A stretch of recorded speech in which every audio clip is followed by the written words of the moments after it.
to another episode of the Pentagon Challenge here on Football Manager 2020. Hope you guys are doing well.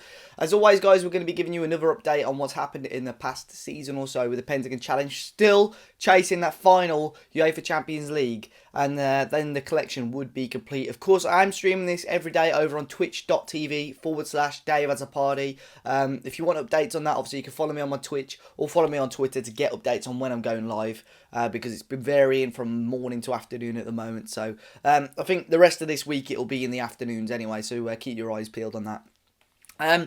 But we're going to have a quick recap on what's happened this season. It's been the 2039-2040 season, and then there is some pretty big news towards the end as well.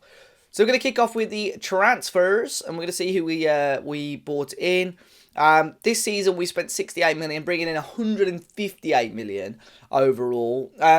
Early signings, really. Of course, we scored a lot of goals last season. That was a key area, really. But I did reinvest some money into the strike force. We brought in Sergei Ponikarov from, was it Zenit, sorry? Yeah, Zenit, Russian striker. Very, very good player, to be honest. Attribute-wise, he's fantastic. And a very decent offer in terms of the money. We paid 26 million, 29 million altogether with add-ons.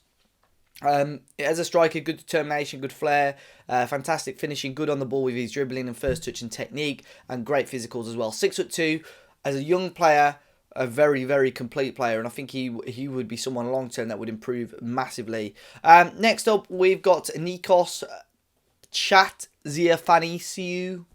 I don't know if I've said that correctly at all. Another young midfielder. We needed to bolster the midfield, really. A couple of players left, a couple of players retired. So we needed to bring in some new blood in the midfield, really. And a good player as well. Gone up to 48.5 million in value. Again, another player that we signed with a couple of add-ons. 25 million with 28 million in add-ons. But yeah, good central midfielder for us. Had parts of the season where he was injured. But predominantly an okay player. And already the media description as a world-class midfielder. We did bring in a right midfielder on loan. Basically, obviously, with Peter Harper, his physicals was started to go down slightly. So we brought in Johan Lebrun, who's a French right midfielder who is very, very good and did quite well for us. I think we have got a fee to buy, option to buy if we wanted to. But yeah, he's a good player, really good player. And as a winger, he's quick. He's got everything technically really that you want him to have. Mentally superb as well, so yeah, really, really good player.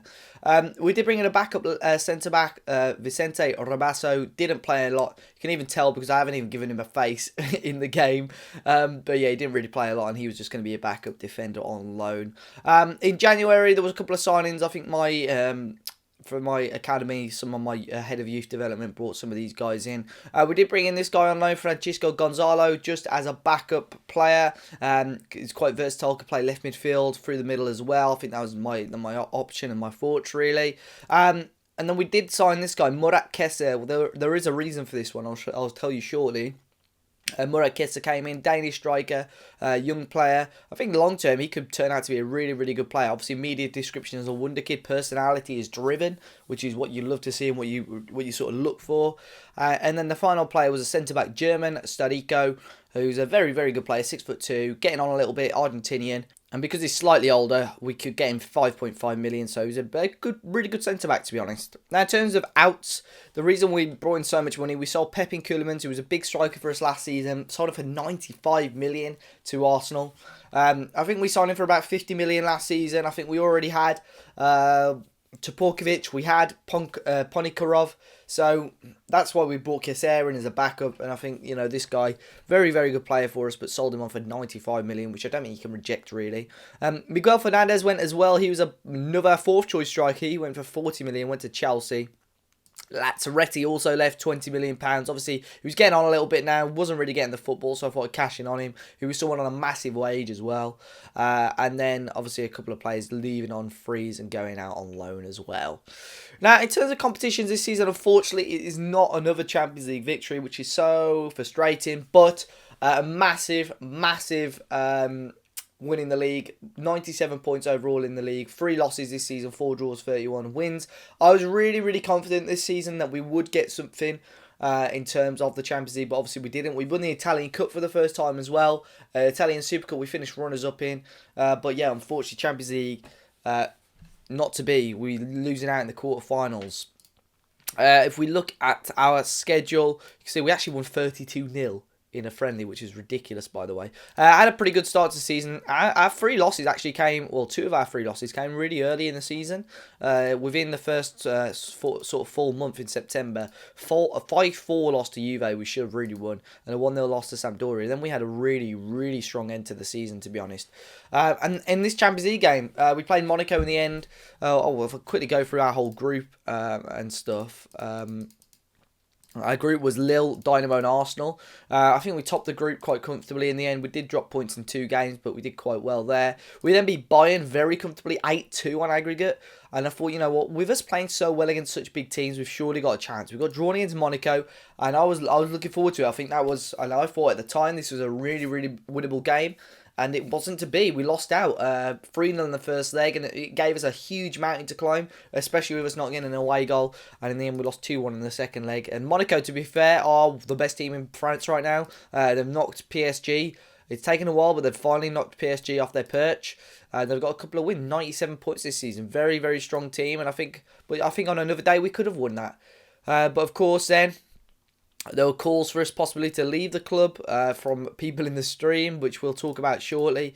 But yeah, in terms of Serie A, it was an unbelievable sort of second half of the season. I didn't really realise until now like how strong we were towards the end of the season, winning against Genoa 5-0. We got 7-0 win there against Torino. We beat Sampdoria 8-0. We got some massive, massive wins.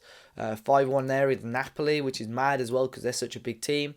In terms of the Italian Cup, yeah, we won it obviously in the end. We beat Empoli 2-0 in the first round. We beat Verona 3-1. Napoli took us to penalties, but we did beat them on penalties. And then we beat Lazio after extra time, to Porkovic scoring the winning goal. Super Cup, as you can see, we're not in the Super Cup. I don't know why I'm looking at that. The Italian Super Cup, we lost 1-0 to Lazio. And yeah, really, really disappointing season, to be honest, for me, in terms of, you know, in terms of wanting to win this Champions League. And it is, because I thought we'd do it with Inter. I really did think we'd do it with Inter. Vincent de Silva, I mean, you can look at the appearances. Vincent de Silva, our goalkeeper, more or less ever present. Goals this season, Topolkovic still scoring 29 goals, but that is a very, very...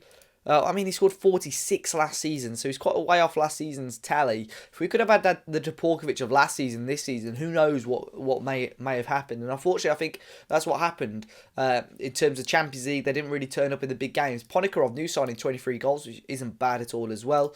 Most assists, Telechia from the left wing got 22. Very, very good return. But the average rating of the guys is fantastic. And overall, I can't really fault them for their performances in the league.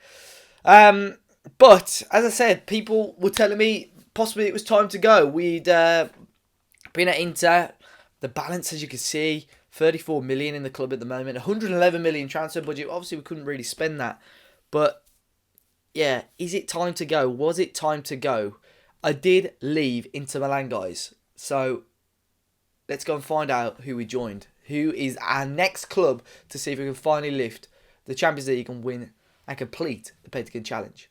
And here we go. Here is a new club. We have joined Real Madrid. Now, the funny thing about this was, guys, that, of course, we left Inter Milan. And I think everybody in the chat and myself knew that hopefully a manager would leave a big club to join Inter Milan. And that's exactly what happened. Real Madrid manager Mauricio Pochettino left the club to join us. We have joined quite late in pre-season. But I'm just going to say one thing. They've only just gone and won the Champions League. So they are the Champions League holders. Pochettino's left them to join Inter. What is the fresh challenge? To be fair, Madrid finished third in the league, but they've got a very, very good team. But they've just won the Champions League. We've got a massive, massive chance here, guys. Better finances, probably a better squad slightly as well. I'm really hoping we can do it this season. Twitch.tv/Dave as a party this week, guys. This in the afternoons, more than likely. But I really, really appreciate the support as well. Hopefully, this week will be the final week of the Pentagon Challenge. We can finally get it completed. Be sure to hit the like button down below, guys. Subscribe to the channel if you're new. And until next time, I'll see you all very, very soon.